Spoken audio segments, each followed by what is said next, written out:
Éxodo capítulo 3, ahí donde leíamos ayer. Vamos a terminar con esta enseñanza. Éxodo capítulo 3, el versículo número 12. Dice así: y él respondió: ve, porque yo estaré contigo, y esto te será por señal de que yo te he enviado. Cuando hayas sacado de Egipto al pueblo, serviréis a Dios sobre este monte. Vamos a orar. Todos cierren sus ojos. Vamos a orar. Señor y Padre nuestro, gracias te damos en esta mañana por todo lo que ya hemos oído. Ayúdanos a atesorarlo en nuestro corazón, en nuestra mente, y ayúdanos a llevarlo a la práctica. Te pido ahora, Señor, que tú me ayudes. Ayúdame a comunicar correctamente cada porción de tu palabra, que cada idea, cada pensamiento armonice exactamente con lo que tú nos dices en tu palabra. Y te suplico, Señor, que lo grabes en lo profundo de nuestro corazón, que se haga parte de nuestra vida. Ayúdanos a llevarlo a la práctica. Úsame, te lo ruego en el nombre de Cristo. Amén. Estamos hablando acerca de los obstáculos que Satanás pone para que una familia no sirva a Dios, ¿sí? Ayer empezamos a hablar un poquito de esto, hablando acerca de la historia del pueblo de Israel. Yo decía ayer que la salida del pueblo de Israel de Egipto es una perfecta ilustración de lo que Satanás quiere hacer con nosotros para que no sirvamos a Dios, ¿sí? El plan de Dios no solamente es salvarnos. El plan de Dios es salvarnos del infierno, sí, que no vayamos al infierno, vayamos al cielo, pero ¿qué hacemos en ese periodo de tiempo que tardamos entre ser salvo y llegar a la presencia de Dios? Bueno, Dios quiere que le sirvamos. Dios quiere que le sirvamos y que le sirvamos de la mejor manera posible. Mire, si Dios no quisiera que nosotros le sirviéramos, entonces en el momento en que aceptamos a Cristo nos debería de llevar al cielo. Y ya, se acabó el problema. Pero no es así. ¿Cuántos años tiene usted de ser salvo? Yo acepté a Cristo a la edad de 8 años. ¿Sí? A esa edad me bauticé. ¿Por qué me ha dejado Dios todos estos 20 y tantos años en la vida? No voy a decir cuántos son los tantos, pero ¿para qué? Para servirle. Para servirle. Por eso es que dice la Biblia que Él nos va a decir: da cuenta de tu mayordomía.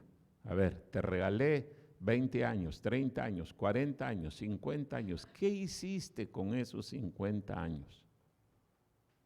Y hermano, cuando una familia está sirviendo a Dios, no solamente está obedeciendo a Dios, está agradando a Dios. Pero hermano, eso es lo que crea más unidad, más armonía, más tranquilidad, más realización. Porque si no, esa es la razón de por qué encontramos a tantas familias dando palos de ciego. Caminan hacia allá, caminan hacia allá, caminan hacia allá. No saben en qué dirección, no saben qué hacer con su vida. Y qué bendición es servir al Señor. Mire un ejemplo de esto que estoy diciendo. Vaya en su Biblia a 1 de Crónicas, capítulo número 13. Qué tremendo ejemplo de esto. 1 de Crónicas, capítulo número 13. Y todo empieza con papá y mamá. Si papá y mamá quieren servir al Señor, los hijos van a querer servir al Señor. Van a querer. Es excepcional que un hijo donde papá y mamá están sirviendo al Señor no quieran servir a Dios. ¿Sí? Normalmente es así. Papá y mamá sirven al Señor, los hijos quieren servir al Señor. Mire este ejemplo. Estamos en 1 de Crónicas, capítulo número 13. Dice en el versículo número 8, 1 de Crónicas 13, 8. Y David y todo Israel se regocijaban delante de Dios con todas sus fuerzas, con cánticos, arpas, salterios, tamboriles, címbalos y trompetas. Pero cuando llegaron a la era de Kidón, Usa extendió su mano al arca para sostenerla porque los bueyes tropezaban. Versículo número 10. Y el furor de Jehová se encendió contra Usa y lo hirió, porque había extendido su mano al arca y murió allí delante de Dios. Recuerden, David quería traer el arca a Jerusalén.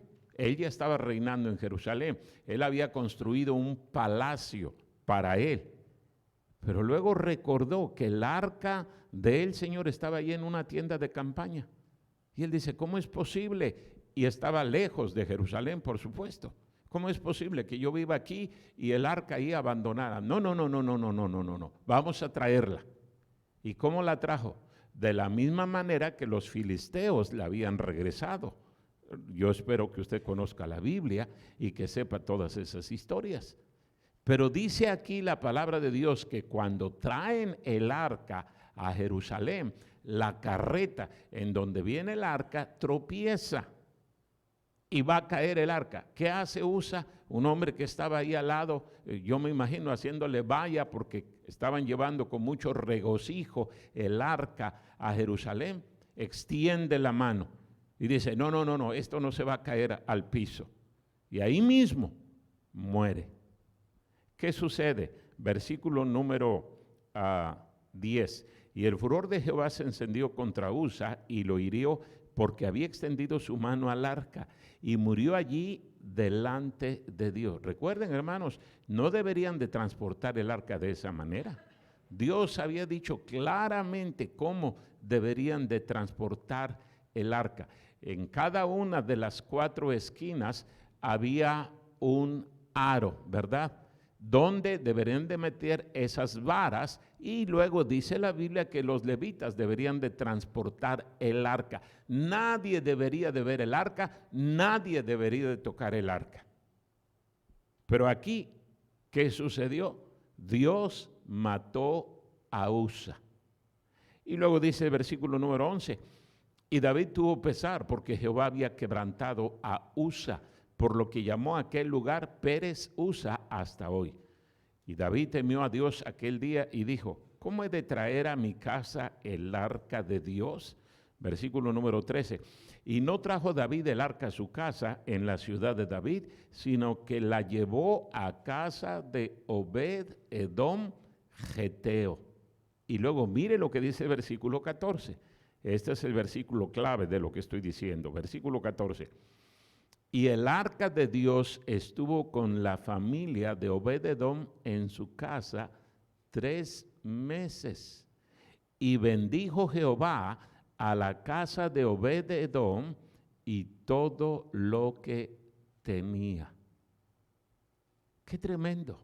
Dice la Biblia que estuvo 3 meses allí el arca. Y en esos 3 meses todo mundo se dio cuenta de la bendición de Dios sobre la familia de Obed-edom Geteo. El primero que se dio cuenta fue Obed-edom. Dijo, mira, qué paz, qué armonía, qué tranquilidad. Mira, todo nos está saliendo bien. Mira, qué bendición. Mira cómo el Señor nos ayuda. Mira, se acabaron los pleitos, los gritos, los insultos, se acabaron las malas intenciones. Mira qué bendición lo que estamos viendo. Y dice la Biblia que esa bendición que llegó a la familia de Obed-edom Geteo llegó a oídos del rey David. Y dijo David, no, yo no quiero que la bendición sea para él nada más. Yo quiero que sea para mí. Vamos a traer el arca. Y dice la Biblia que ahora sí, yo me imagino que David se puso a investigar en la palabra de Dios cómo deberían de transportar el arca y la trajeron a Jerusalén. Pero ¿qué sucede con la familia de Obed-edom Geteo? Exactamente lo que usted y yo deberíamos de querer para nuestra familia, ¿sí? La bendición de Dios. ¿Qué sucedió con Obed-edom? Mire lo que dice la Biblia ahí mismo en 1 de Crónicas capítulo 15, versículo número 15.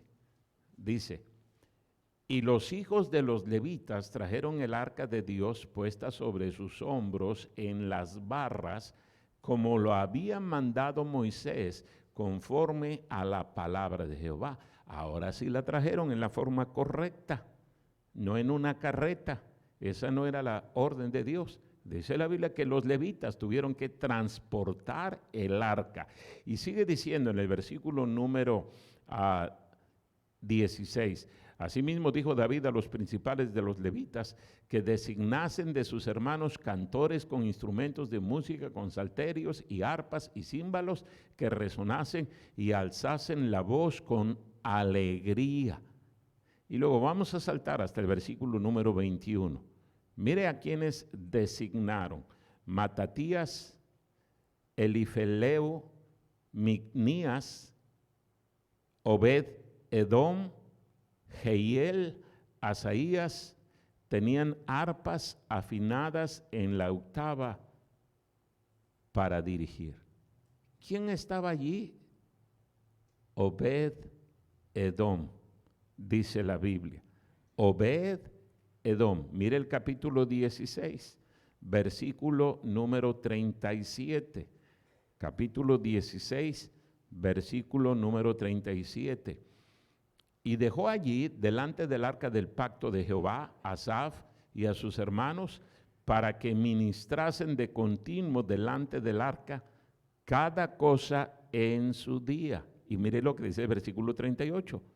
Y a Obed-edom y a sus 68 hermanos, y a Obed-edom, hijo de Jedutum, y a Osa como porteros. Qué interesante lo que dice la Biblia, que ocurrió con la familia de Obed-edom, geteo, y toda su descendencia, ¿verdad? Porque no nada más fueron los hijos de Obed-edom. Mire lo que dice Primero de Crónicas, capítulo número 26, versículo número 1.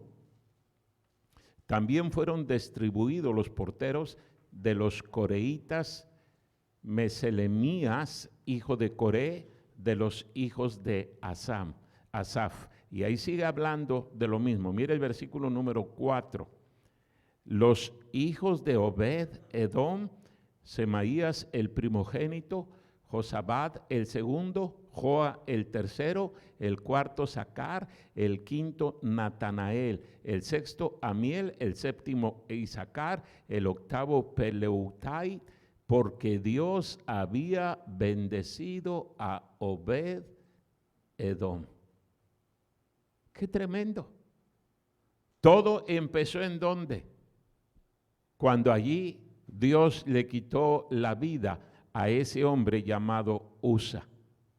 ¿Y qué ocurre cuando le quitan la vida a Pérez Usa? Dice la Biblia que Obed-edom recibió con mucho gusto el arca del pacto en su casa y sirvió a Dios allí. Ahí empezó a experimentar la bendición de Dios. Y cuando se llevan el arca a Jerusalén, dice Obed-edom: yo me voy a vivir a Jerusalén, yo quiero servir a mi Dios, mira cómo Dios me ha bendecido.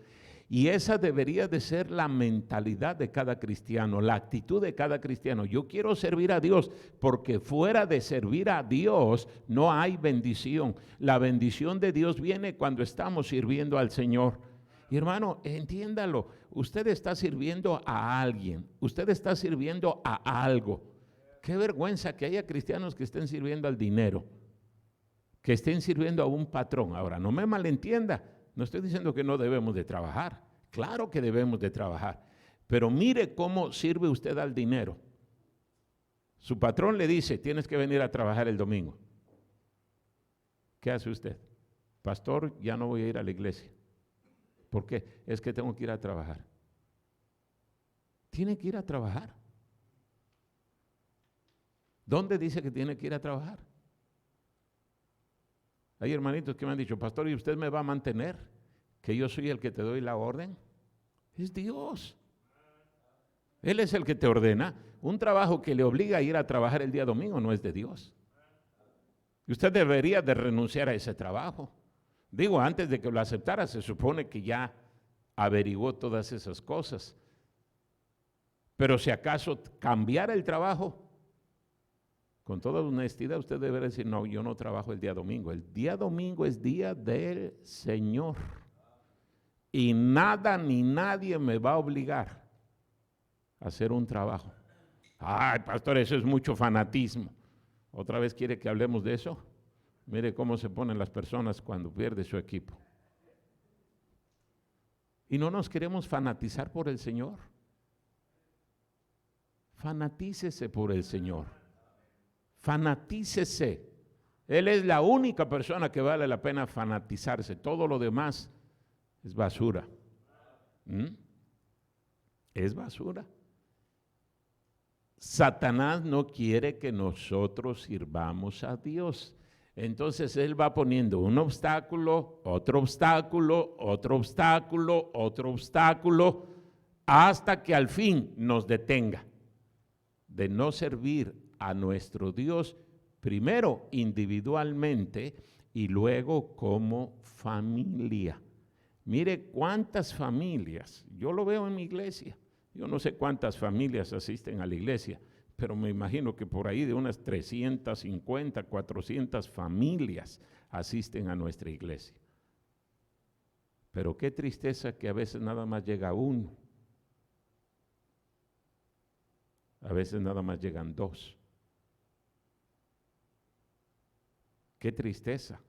Digo que asisten fielmente porque pues hay muchos más, pero que llegan allá cada 15 días, cada 20 días, cada mes. ¡Qué tragedia! Y por eso hay problemas en las familias. No hay algo que les una, no hay algo que les anime a seguir en una misma dirección. Miren el libro de Efesios, en el capítulo 2, en la carta, más bien del apóstol Pablo a los Efesios.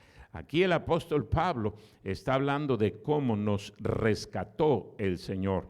Dice en el versículo número 4, pero Dios, que es rico en misericordia, por su gran amor con que nos amó, aun estando nosotros muertos en pecados, nos dio vida juntamente con Cristo. Por gracia sois salvos. Y juntamente con Él nos resucitó y asimismo nos hizo sentar en los lugares celestiales con Cristo Jesús. Y sigue hablando de lo mismo. Versículo número 8 dice, porque por gracia sois salvos por medio de la fe, y esto no de vosotros, pues es don de Dios. Y luego dice en el versículo número 9, no por obras para que nadie se gloríe. Y en el versículo número 10 está el versículo que quiero que notemos.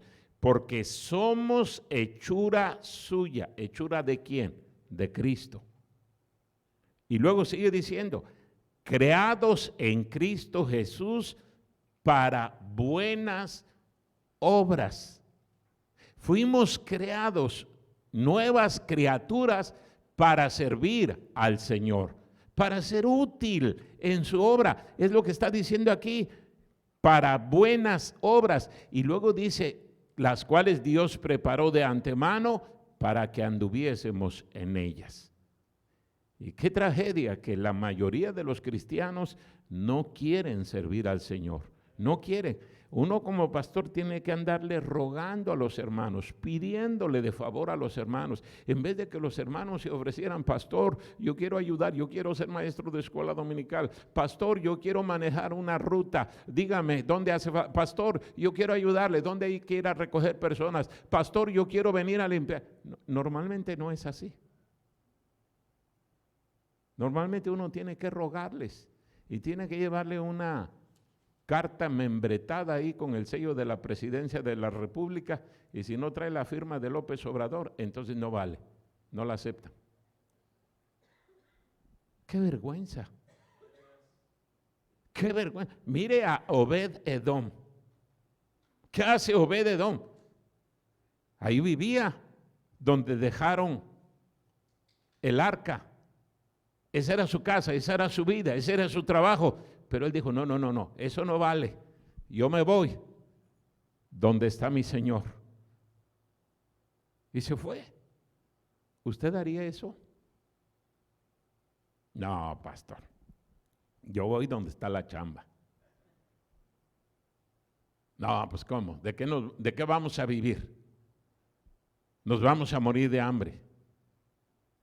Por eso el primer mensaje que les prediqué el día miércoles en la noche, hablé de la fe. Porque esa es la clave, hermano. Esa es la clave. Usted no cree en la palabra de Dios, entonces se va a ver reflejado en todo lo que usted hace. Todas las decisiones que usted toma, las va a tomar en base a su propio criterio, no en base a lo que el Señor dice. Porque lo que el Señor nos dice es claro, ¿sí? Ay, no, pastor, esos eran otros tiempos. No, son los mismos tiempos. Y gracias a Dios que he visto a personas que hacen lo que el Señor dice, ¿sí? Yo no recuerdo si mencioné aquí al hermano Juan Pablo Pérez. ¿Cómo batalló el hermano para dejar los vicios que tenía? Él desde niño creció en la Ciudad de México, nació en Celaya, pero se lo llevaron desde pequeño a la Ciudad de México, creció en la calle, en uno de los barrios más pesados de la Ciudad de México. Desde niño, él me lo contó muchas veces, el hermano Juan Pablo.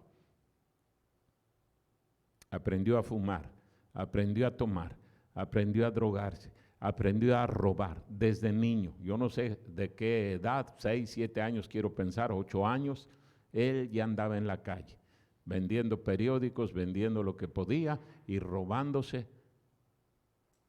Un desastre su vida. Se juntó con una mujer, la hermana Elena, no se casaron, se juntaron. Tuvieron 2 hijos, el primer hijo fue un varón, el segundo hijo fue una hija. Cuando la niña empezó a crecer, el hermano Juan Pablo me dijo, pastor, yo no quise que ella, mi niña, creciera en ese ambiente donde yo crecí. Se regresaron a Celaya. Él era de Celaya, tenía familia en Celaya. Seguía con sus vicios, exactamente igual. ¿Qué cambió? Nada más de lugar. Pero gracias a Dios que alguien le habló de Cristo.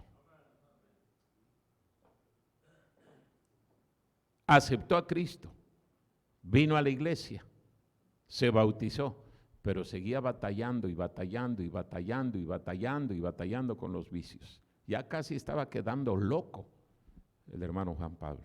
Ya veía cosas que no existían, que no eran reales. ¿Cuántas veces llegó ahí a la iglesia espantado, en casa, espantado, diciendo, pastor, mire, mire, ahí está, ahí está. ¿Quién está? Ahí está el diablo, ahí está el diablo. ¿Dónde está el diablo? Y bueno, sí es cierto que algunos de los que me señalaba tenían la cara de diablo, pero no era el diablo. Él lo imaginaba en su cabeza. Acusaba a su esposa de que estuviera embarazada de el diablo. Imagínense, qué locuras.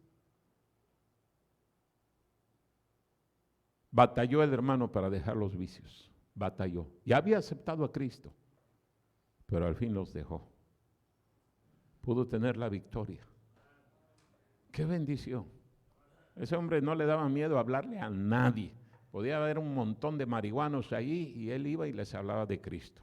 No tenía miedo. De ahí había salido. Un día me dijo, pastor, el Señor me llamó para servirle de tiempo completo. Yo quiero servirle. ¿Cree que puedo? Le dije, claro que puedes. No solamente puedes, debes. Adelante. Se metió al instituto bíblico. Terminó el instituto ahí en nuestra iglesia. Luego me dijo, pastor, Dios me llamó para irme de misionero a Ecuador. Adelante, hermano. Me rogó el hermano, pastor, deme permiso, deme permiso, deme permiso de irme a Ecuador. Él tenía problemas con el hígado. Él tenía problemas con no sé qué otras partes de su cuerpo. Tanto alcohol, tanta droga. Me dijo, pastor, yo no sé cuánto tiempo me quede de vida, pero yo quiero servir a mi Señor. Yo quiero servirle. Le dije, hermano, ¿de qué vas a vivir? Voy a vender mis negocios que tengo, tenía 2 locales, los voy a vender y me voy a ir con ese dinero. Yo no voy a andar recorriendo iglesias, ya no tengo tiempo para andar visitando iglesias, yo quiero irme al Ecuador. Se fue. Gracias a Dios. Yo fui a predicar a 2 de sus iglesias, 2 iglesias que él levantó. emocionado el hermano, sirviendo al Señor, hablándole a la gente de Cristo. Qué bendición que cada cristiano entendiera eso. Si cada cristiano entendiera eso, mire, veríamos un avivamiento en nuestro país, en todas partes, pero tomamos las cosas de Dios como la Iglesia Católica, ¿verdad? Si me queda tiempo, si me sobra, si me nace de corazón, porque si no, ¿qué va a ser de mí? Ese hermano no se murió de hambre, se murió de sus vicios. Después de 5 años de estar en Ecuador, regresó a Celaya a unas conferencias en agosto. El día lunes yo lo vi ahí en la iglesia. El martes ya no llegó, se enfermó. El miércoles lo internaron, el viernes murió. 55 años de edad tenía cuando murió. Qué bendición que por lo menos los últimos años de su vida los dedicó al Señor. No era perfecto el hermano, no era perfecto, nadie es perfecto. Pero mire, eso es algo que yo admiré de este hermano. Se fue, dijo, yo quiero servir al Señor. Y qué bendición por cada cristiano que hace eso. Hay muchos otros que he tenido la oportunidad de ver ahí en nuestra iglesia, ¿verdad? Hermanos misioneros. Este hermano, estábamos comentando con el pastor, el hermano José Antonio Rojas. Él es profesionista, él terminó su carrera en la universidad. Su esposa también. Están de misioneros allá en Haití. ¿Qué pueden esperar encontrar en Haití? País más pobre de América Latina. Una miseria se vive en Haití. Y mírenlos, ahí están, felices, contentos. Ahora con eso del COVID, el hermano casi se muere. Estuvo a punto de morir. Pero qué bendición servir al Señor. Servir al Señor, que cuando lleguemos a la presencia de Dios, le digamos, Señor, no pude hacer mucho, pero lo poquito que pude hacer, aquí está, Señor. Qué bendición.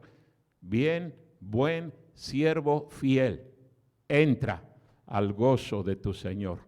Pero qué terrible que le digamos, ay, Señor, es que te conocía que eres duro, que eres muy estricto, que eres muy exagerado, que pides lo que no sembraste. ¿Qué nos va a decir el Señor? Siervo malo y negligente, siervo malvado y negligente, injusto. Dice la Biblia que ahí será el lloro y el crujir de dientes. No sé en qué consista eso. No estamos hablando ahí de la salvación, ni la Biblia está hablando de la salvación, pero definitivamente yo creo que vamos a tener problemas ahí. ¿Por qué no escogemos servir al Señor? Ahora repito, sé que hay obstáculos y quiero mencionar algunos. Ayer mencioné que el primer obstáculo es Satanás no quiere que seamos salvos, no quiere. Y trata de nublar nuestra vista, nuestro entendimiento. De hecho, dice la Biblia que nos ciega el entendimiento para que no nos resplandezca la luz del Evangelio. En segundo lugar, dije ayer, el segundo obstáculo es que dice Satanás sirve a Dios en Egipto, sirve a Dios en el mundo, de acuerdo a las prácticas mundanas que hay aquí en Egipto, aquí sirve. ¿Qué dijo Moisés? No, de ninguna manera. Tenemos que salir y camino de 3 días vamos a ir y ahí vamos a servir a nuestro Dios como Él nos dice. Mira el siguiente obstáculo. Vuelva allí al libro de Éxodo capítulo 8. Éxodo capítulo 8. Versículo número 27. Dice aquí, Éxodo capítulo 8, versículo 27. Camino de 3 días iremos por el desierto y ofreceremos sacrificio a Jehová nuestro Dios, como Él nos dirá. Versículo número 28. Dijo Faraón, yo os dejaré ir para que ofrezcáis sacrificios a Jehová vuestro Dios en el desierto. con tal que no vayáis más lejos, orad por mí. Qué hipócrita este faraón, ¿verdad? Todavía de que está poniéndose en oposición a lo que Dios ordena, les dice, oren por mí, ayúdenme. Bueno, el versículo número 29 dice, y respondió Moisés, he aquí, al salir yo de tu presencia, rogaré a Jehová que las diversas clases de moscas se vayan de Faraón y de sus siervos y de su pueblo mañana, con tal que Faraón no falte más, dejando ir al pueblo a dar sacrificio a Dios. Dice la Biblia que Faraón le dice a Moisés, mira, está bien, no te puedo ganar. Y el pleito que tenía Faraón no era con Moisés, era con Dios. Pero le dice, está bien, te voy a dejar que vayas y que ofrezcas tus sacrificios a Dios, pero no te vayas muy lejos. Sí, ve, pero no te alejes mucho, porque yo quiero seguir controlándote. ¿Y sabe qué es lo que eso significa? Que Satanás quiere que nosotros sirvamos a Dios con las filosofías de Egipto, las filosofías del mundo. Y por eso hay tanto choque, tanto choque. Mire todo lo que mencionaba nuestro hermano Carlos hace un momentito. En cuántas personas cristianas eso es una aberración. ¿Sabe por qué es una aberración? Porque a mí me lo han dicho. Hermanas que trabajan, hermanas casadas. Ay, pastor, es que no nos alcanza el dinero. El hermano me preguntaba, ¿no nos alcanza para qué? La Biblia dice que entre más tenemos, más queremos. Entramos en una carrera loca donde nunca vamos a ganar, siempre vamos a perder. Porque entre más dinero tenemos, dice también la Biblia, que aumentan más los consumidores. Pero esa es la filosofía que tenemos en la cabeza. Esa es la manera de pensar y esa es la manera del mundo. Ese libro de las mentiras que mujeres creen, yo les recomiendo que lo lean, hermanas, porque ese libro habla de todas las mentiras del feminismo y las ataca. Muestra lo que bíblicamente debemos de creer los cristianos, no lo que el mundo dice. Pero ese es el problema. Estamos llenos, estamos plagados de filosofías humanistas. Mire, yo he encontrado hasta cristianos que defienden a los homosexuales y a las lesbianas. ¿Sabe quiénes son los primeros? Los que le van a la América. Esos defienden a los homosexuales y a las lesbianas a muerte. Y luego preguntan, ¿y usted a qué equipo le va? Vaya en su Biblia a la carta a los Efesios. Efesios capítulo 4. No podemos servir a Dios con las filosofías del mundo. No se puede. Tenemos que cambiar. Tenemos que meterle la palabra de Dios a nuestra mente. Las filosofías del mundo y las filosofías de Dios son muy diferentes. Chocan y chocan y chocan y chocan. ¿Por qué?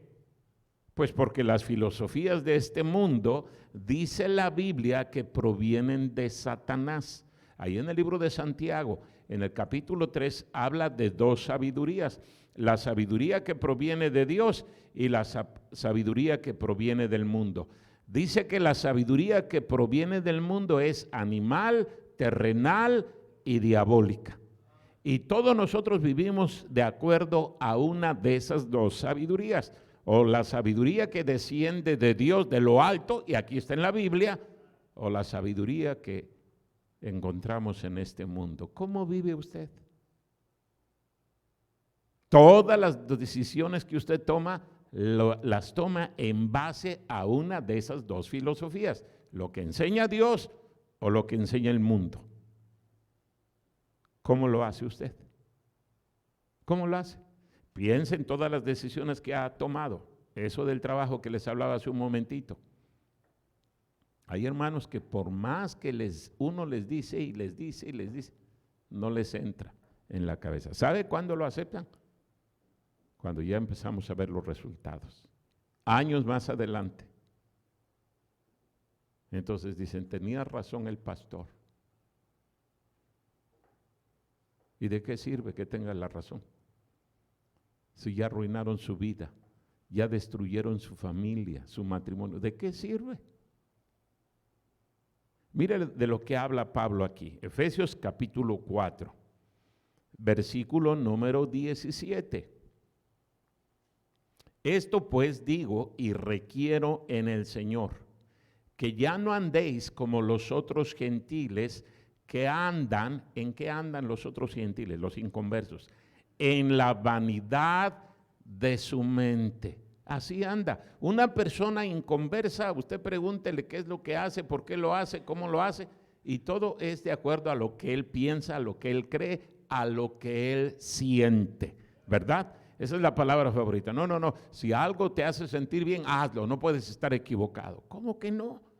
Si tenemos una naturaleza tan corrupta, tan perversa. Por eso es que, mire, se desenfrena este planeta, vive en una completa maldad, desenfreno, una perversidad. Sigue diciendo ahí en el versículo número 18, teniendo el entendimiento entenebrecido, ajenos de la vida de Dios, por la ignorancia que en ellos hay, por la dureza de su corazón. Y les recuerdo que cuando la Biblia está hablando de la dureza de su corazón, está hablando de la dureza de su mente, ¿sí? De la abundancia del corazón habla la boca. Dice aquí que así es como vive la gente inconversa. Y qué perversidades estamos viendo cada día. Predicando en los Estados Unidos, algunos hermanos de allá me decían, pastor, aquí hay personas que están defendiendo y están tratando de hacer una ley para que se permita el abuso de niños. ¿Se imagina?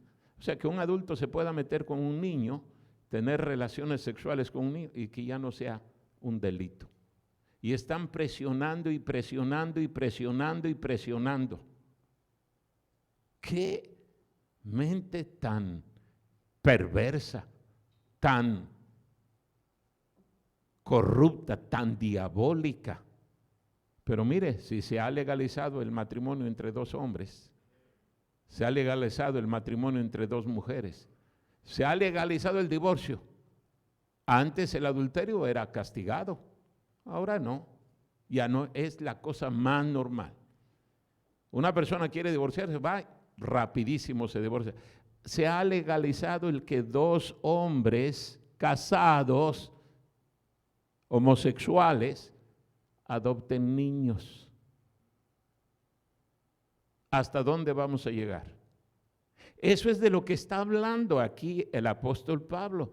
Dice que la gente inconversa, los otros gentiles, viven en la vanidad de su mente, porque su mente está entenebrecida.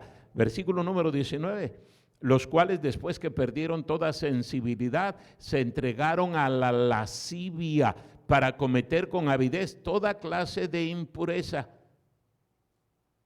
¿Cuándo se permitía que en una película, en un programa de televisión, salieran personas desnudas? Ahora es la cosa más normal, ¿verdad? ¿Cuándo se permitía que alguien saliera desnudo a la calle? Era inmoral, era indecente, a la cárcel. Ahora, vaya a la Ciudad de México, hacen manifestaciones de gente totalmente desnuda. No uno, no dos, miles de personas. Con la aprobación del gobierno, por supuesto. No, es que están reclamando sus derechos. Sí, pero ¿qué de mis derechos entonces? O sea, que se desnuden donde quieran, ¿Pero por qué en la calle? ¿Por qué enfrente de mi familia? Pero se permite, yo lo he visto en la Ciudad de México. Yo no sé si aquí en Monterrey lo hagan, me imagino que ya también deben de andar por los mismos pasos. ¿Dónde va a terminar este planeta? ¿Sabe dónde va a terminar? En su propia destrucción. En su propia destrucción. Y eso va a hacer que Cristo venga. Por eso yo sé que la segunda venida de Cristo está próxima. Porque la inmoralidad, la indecencia, la perversión, la corrupción, el desenfreno, está todo lo que da. El Señor va a intervenir. Estudié la Biblia. Sodoma y Gomorra fueron destruidos precisamente por lo mismo. En los días de Noé, ¿por qué vino el juicio de Dios? ¿Por qué Dios le dijo al pueblo de Israel cuando entró a la tierra prometida? Acaben con todos los moradores de esa tierra. Gente desenfrenada, gente pervertida, gente inmoral, indecente. Y eso es lo que estamos viendo hoy en día. Y no me sorprende, hermanos, que el mundo esté cada vez más corrupto. A mí me sorprende que los cristianos adoptemos esa mentalidad y que lo veamos como algo normal, como algo natural. Ay, este pastor se escandaliza de todo. No me estoy escandalizando. Lo que me escandaliza es que haya cristianos que piensen como los mundanos. Eso sí me escandaliza. Que sientan, que hablen como inconversos. O sea, ¿cómo es posible? ¿Cómo es posible que haya cristianos así? Mire, estaba predicando en la Florida, una conferencia de la familia. Estaba dándole una clase a los matrimonios, puros matrimonios. Termina la clase y viene un hermano, 32 años de edad. Me dice, pastor, ¿usted qué piensa de esas reuniones donde se juntan varias parejas e intercambian a sus esposas? Le dije, ¿qué me estás preguntando, hermano?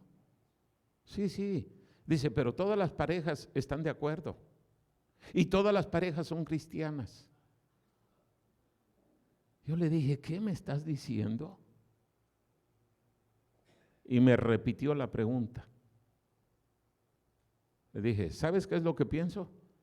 Poco importa lo que yo pienso. ¿Qué piensa el Señor? ¿Qué piensa el Señor? Y lo llevé a Hebreos capítulo 13, versículo 4, donde dice la Biblia, honrosos en todos el matrimonio y el hecho sin mancilla, pero a los fornicarios y a los adúlteros los juzgará Dios. Le dije, mira, esto es lo que pienso, esto es lo que creo, que es una aberración, que es algo totalmente inmundo, algo perverso, algo inmoral, algo indecente. Y le dije, ¿en qué andas tú, hermano? ¿Por qué me haces esa pregunta? ¿Qué andas pensando? ¿Sabe por qué me hizo esa pregunta? Porque seguramente que él lo andaba considerando. Eso es lo que me escandaliza. No me escandaliza de que el mundo sea más perverso y más corrupto, más indecente. Lo que me sorprende es que los cristianos vayan detrás. Eso sí me sorprende. Por eso Pablo está hablando aquí de que nosotros ya no tenemos por qué seguir en esa corriente diabólica. Y mire qué astuto es Satanás, todos los días a través de la televisión, todos los días a través de las redes sociales, todos los días a través de la música, todos los días a través de lo que vemos, escuchamos en la calle, nos están metiendo esas ideas en la cabeza. Y por eso cuando venimos a la iglesia y escuchamos lo que el Señor quiere que hagamos, es un choque. Ay, este pastor, ¿de qué siglo lo sacaron? Ay, este pastor, ¿por qué habla de esa manera? Ay, este pastor. Y hay cristianos que se escandalizan con predicaciones como las que hemos escuchado en estos días. Ay, no, yo no estoy de acuerdo. Usted no está de acuerdo con Dios. Mire, lo que yo diga sale sobrando. ¿Qué dice el Señor?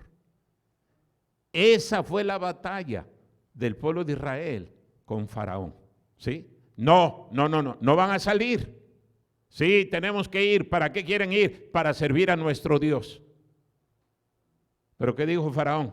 Bueno, después de tantas plagas que le empezaron a llegar, está bien, fue cediendo Faraón. Pero fíjese, hermano, y es lo mismo que ocurre con nosotros. Sí, ya somos cristianos, somos salvos. Pero mientras usted no cambie su manera de pensar, su forma de vivir no va a cambiar. No va a cambiar. Va a seguir siendo el mismo. Mire de lo que sigue hablando aquí. Versículo número 20. Efesios 4:20. Mas vosotros no habéis aprendido hacia Cristo si en verdad le habéis oído y habéis sido por él enseñados, conforme a la verdad que está en Jesús. En cuanto a la pasada manera de vivir, despojaos del viejo hombre que está viciado conforme a los deseos engañosos y renovaos en donde, en el espíritu de vuestra mente. Versículo número 24. Y vestidos del nuevo hombre, creado según Dios en la justicia y santidad de la verdad. Su cerebro, si hay una botella de agua por ahí, no hay. Alguien, préstame ese envase, hermano, aunque esté vacío, préstamelo.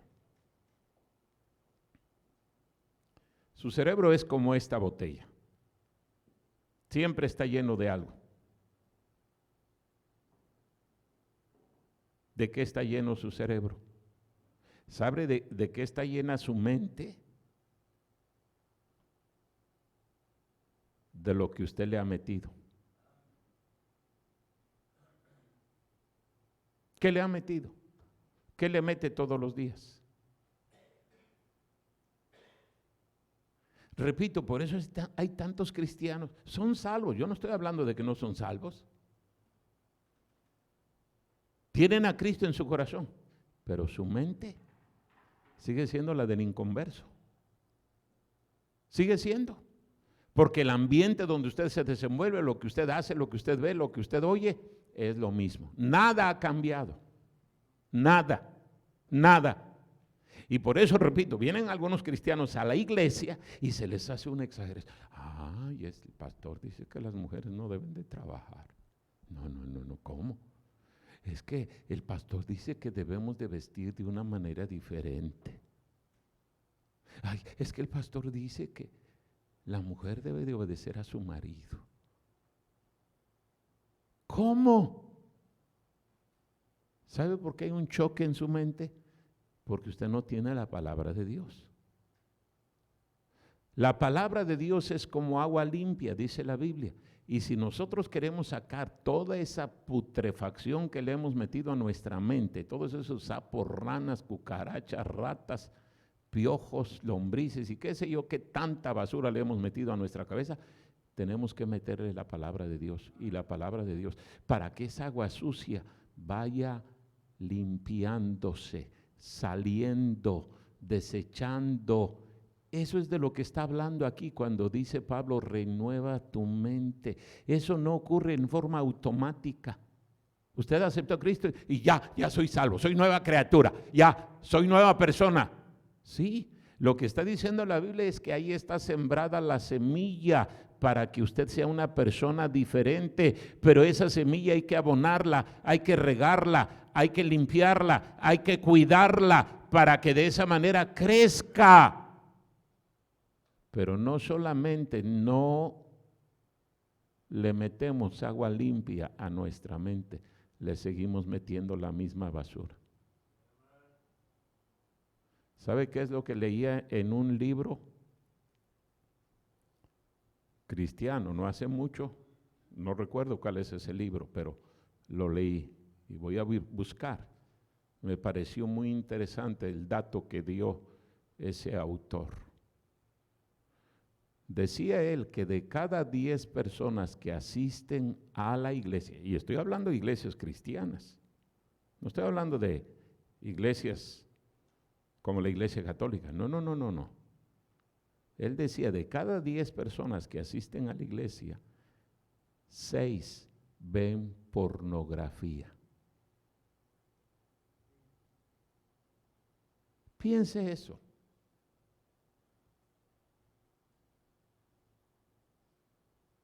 Por eso usted viene a la iglesia lleno de pornografía.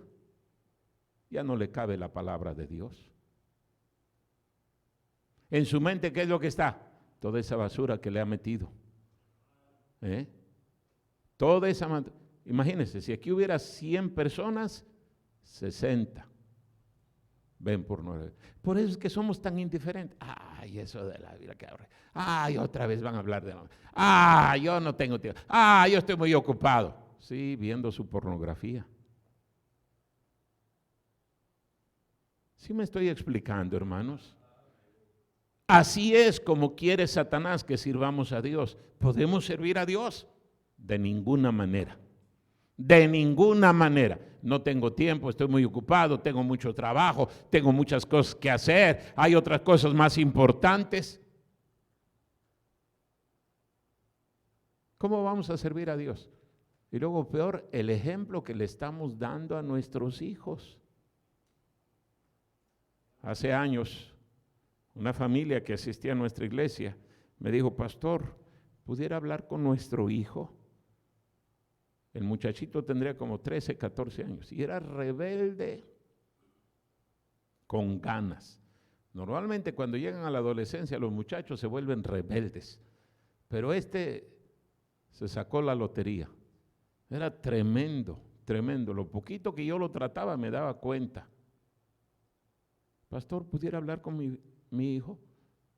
Le dije a los hermanos, sí, ¿cómo no? ¿Qué día los encuentro? Tal día. ¿A qué horas? A tal hora. Muy bien, voy a llegar. Yo no sé si se los olvidó a los hermanos o qué pasó. El asunto es que llegué y no estaban los papás. Pero yo escuché que dentro en la casa había voces. Entonces toqué. Nadie abrió. Se escuchaban voces. Yo dije, qué raro. No está el carro de los hermanos. Yo conocía perfectamente bien a la familia, el matrimonio. Los había visitado muchas veces. Qué raro. Toqué más fuerte. Entonces de repente todo se quedó en silencio. Pero nadie abría. Seguí insistiendo, toqué más fuerte. Al fin abrió la puerta el jovencito, adolescente. Pastor, se espantó. Le dije, sí, soy yo. Le dije, ¿están tus papás? No. Le dije, yo quedé de que iba a venir a esta hora. Y ellos me dijeron que iban a estar aquí. Dice, no, pues fueron al mercado y no sé a dónde más fueron. Le dije, ¿van a tardar? Me dijeron, pues si él les dijo que iba a venir, usted les dijo, quedó de acuerdo con ellos de que se iban a ver, yo creo que no tardan. Le dije, ¿puedo pasar? Sí, pásele, pastor. Ya nos sentamos ahí en la sala y le pregunté, ¿con quién estabas? No, con nadie. Entonces, ¿por qué se escuchaban voces? No, yo estoy solo. Le dije, pero yo escuchaba voces. ¿Con quién estabas? Tanto le estuve insistiendo que me dijo, es que estaba viendo una película. Le dije, ¿estabas viendo una película? Sí. Le dije, pues tráela, vamos a verla. Ay, no, pastor, ¿cómo? Le dije, pues si tú la puedes ver, ¿por qué yo no la puedo ver? No, pastor. Estuve insistiéndole. No quiso que la viera. Le dije, bueno, préstamela. Y el domingo la pasamos en la iglesia. No, pastor. Le dije, mira, tú tienes, repito, no recuerdo la edad, 13, 14 años. ¿Cómo es que tú puedes verla y yo no? No la podemos ver en la iglesia. Si tú puedes verla, yo creo que todos los hermanos en la iglesia la pueden ver. Yo quiero que la pasemos en la iglesia. No quiso. Me dijo, pastor, es que es una película pornográfica. Le dije, ¿cómo estabas viéndola? ¿Dónde la conseguiste? Y me dijo, en la recámara de mis papás. Yo me di cuenta de que mis papás la tenían allí. Y ahorita que no están ellos, la saqué y la vi. Me dijo el título de la película y nada más por el título. Y no se lo voy a decir porque saliendo de aquí va a salir a comprarla, a buscarla. Yo dije, ahora entiendo por qué el hijo está como está. Rebelde, pero rebelde, grosero, irrespetuoso, mal hablado, pendenciero. ¿Usted cree que ese muchacho quería ir a la iglesia? No, no quería. Llegaba y se veía ahí la mala actitud, el mal comportamiento. ¿Y los padres? Nada más el domingo en la mañana. Domingo en la noche ya no. El día jueves menos. Ganar almas ni soñando. Qué terrible. Qué terrible. Y eso es lo que Satanás quiere. ¿Está bien? Ya los perdí. Vaya, pero no se vayan muy lejos. Regrésense, porque aquí los necesito. Aquí los quiero seguir explotando, abusando, aprovechándome de ustedes. Y así es el mundo con nosotros y con nuestra familia. Por eso lo que Moisés siguió ahí insistiendo, no, tú nos tienes que dejar ir ya, libres totalmente. Y eso era lo que no quería hacer Faraón. ¿Cómo se encuentra usted, hermano? ¿Está sirviendo al Señor? Mire lo que dice en el libro de Deuteronomio, capítulo número 28. Deuteronomio, capítulo número 28. Versículo número 47. Dice aquí, Deuteronomio capítulo 28, versículo número 47 y 48. Por cuanto no serviste a Jehová tu Dios con alegría y con gozo de corazón, por la abundancia de todas las cosas, servirás por tanto a tus enemigos, que enviare Jehová contra ti con hambre y con sed y con desnudez y con falta de todas las cosas, y él pondrá yugo de hierro sobre tu cuello hasta destruirte. Mire lo que está diciéndole Dios al pueblo de Israel a través de Moisés. ¿Qué es lo que le está diciendo? O estás sirviendo a Dios o estás sirviendo al diablo. O eres esclavo de Dios, siervo de Dios, o eres siervo del pecado. Y como no quieres servirme a mí, dice Dios, yo te voy a entregar a tus enemigos para que los sirvas a ellos. ¿A quién está sirviendo usted? Nunca dejamos de servir. Estamos sirviendo a alguien. Qué tontos somos si estamos sirviendo al pecado, al diablo, a Satanás. ¿Por qué no nos decidimos, Señor, te voy a servir a ti? Tú me salvaste, tú me perdonaste, tú me diste vida eterna, tú me has dado lo que necesito para vivir. Digo, hermano, espero que creamos en la Biblia, porque si no creemos en la Biblia, ese es el gran problema que tenemos. Si no creemos, por eso creemos que esto no es para nosotros. Y ha habido gente que se dice cristiana que me dice, no, es que tenemos que considerar lo histórico. En aquellos tiempos eran otros. Sí, eran otros tiempos, pero los principios no cambian. Son eternos, son dados por Dios. ¿Sí? Mire el siguiente obstáculo y vamos a ver este obstáculo y vamos a terminar porque el tiempo se ha pasado rápidamente. En Éxodo capítulo número 10, Éxodo capítulo 10, versículo número 8, dice aquí la Biblia, y Moisés y Aarón volvieron a ser llamados ante Faraón, el cual les dijo, andad, servid a Jehová vuestro Dios. ¿Quiénes son los que han de ir? Versículo número 9. Moisés respondió, hemos de ir con nuestros niños y con nuestros viejos, con nuestros hijos y con nuestras hijas, con nuestras ovejas y con nuestras vacas. Hemos de ir porque es nuestra fiesta solemne para Jehová.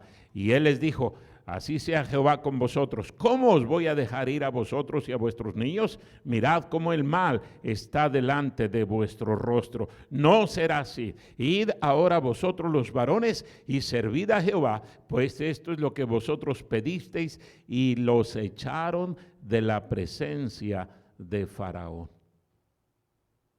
Eso es lo que Satanás quiere. Sí, sirve tú, está bien, ya. Si tú quieres servir, sírvelo, pero tu familia no. Tu familia no. Y qué necio el papá, la mamá que le siguen el jueguito a Satanás. La mentira. Está bien. Bueno, pues yo voy a servir. Usted no le va a servir mucho tiempo, porque va a tener ahí a su familia jalándole, criticándole, atacándole, burlándose de usted. Hermano, es todos. ¿Quiénes debemos de servir a Dios? Todos, toda la familia. Eso es lo que Moisés dijo. Y más adelantita le dijo, no solamente vamos a ir nosotros, nuestra familia, nuestro ganado, ustedes nos van a dar dinero. Y lo hicieron. Esa es la voluntad de Dios. ¿Está usted sirviendo a Dios? ¿O le ha hecho caso a Satanás en alguno de esos obstáculos que le ha puesto? No, es más importante tu trabajo. ¿Quién le dio el trabajo? No, es más importante tu familia. No, no estoy diciendo que no es importante la familia, claro, pero no más importante que Dios. Nunca más importante que Dios. ¿A quién está sirviendo? ¿A quiénes están sirviendo sus hijos? ¿A quién? ¿A los dioses de sus padres, de sus antepasados, a la Virgencita de Guadalupe? No, pastor, ya todos somos cristianos. Espérese unos cuantos años y va a ver cómo sus hijos y sus nietos van a regresar a las mismas prácticas perversas y diabólicas que usted dejó. Vamos a orar. Cierre sus ojos, cierre sus ojos. Vamos a orar. Nadie esté viendo. Vamos a orar. Señor, gracias por tu palabra. Perdónanos en esta mañana, porque no solamente no te servimos con todo nuestro corazón, impedimos que otros miembros de la familia te sirvan. Con nuestro ejemplo, nuestra manera de comportarnos, perdónanos, Señor. Bendice esta invitación. Todos de pie, por favor, todos de pie.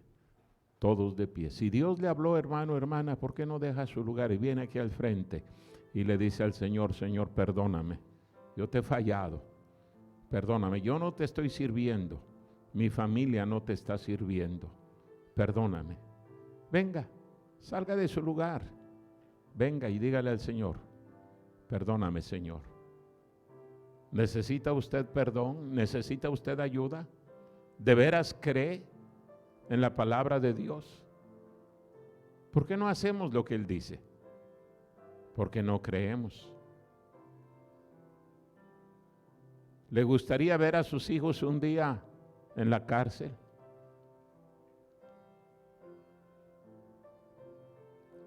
¿Le gustaría un día ver a su hijo muerto?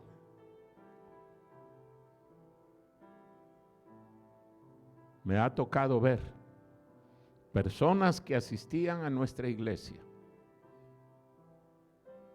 y que asisten, algunos de ellos, perder a sus hijos, borrachos, drogadictos.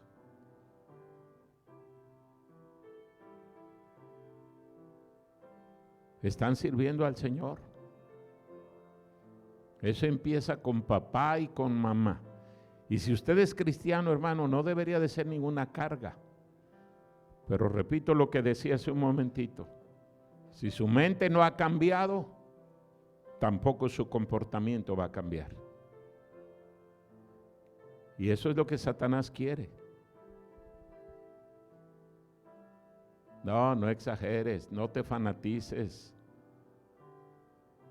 No, no te ciegues. Tantos pensamientos tan contrarios a la Biblia.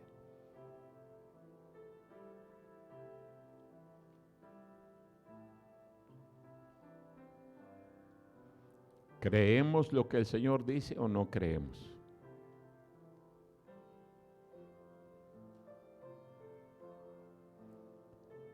¿Qué hay en su mente? Si las cosas de Dios están en su mente, miren, no hay ningún problema servir a Dios. Y ese es el deseo de Dios para cada uno de nosotros. Pero si la palabra de Dios no está en nuestra mente, es una locura.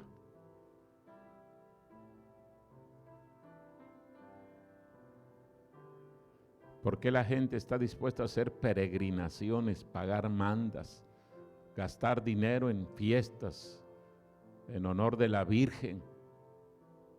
Porque eso es lo que tienen en su mente. ¿Y el cristiano? Ni siquiera damos el diezmo.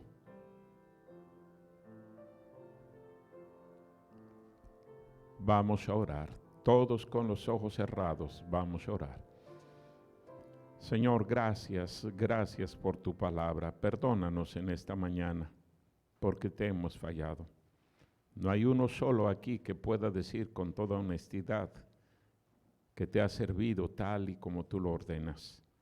Pero Señor, ayúdanos a entender que Satanás va a poner todo tipo de obstáculos para que no te sirvamos. Perdamos a nuestra familia. Sigamos detrás de la corriente tan destructiva y diabólica que hay en el mundo. Perdónanos, Señor. Gracias por hablarnos. Sigue bendiciendo el resto de esta reunión. Te lo suplico en el nombre de Cristo. Amén. Pueden tomar.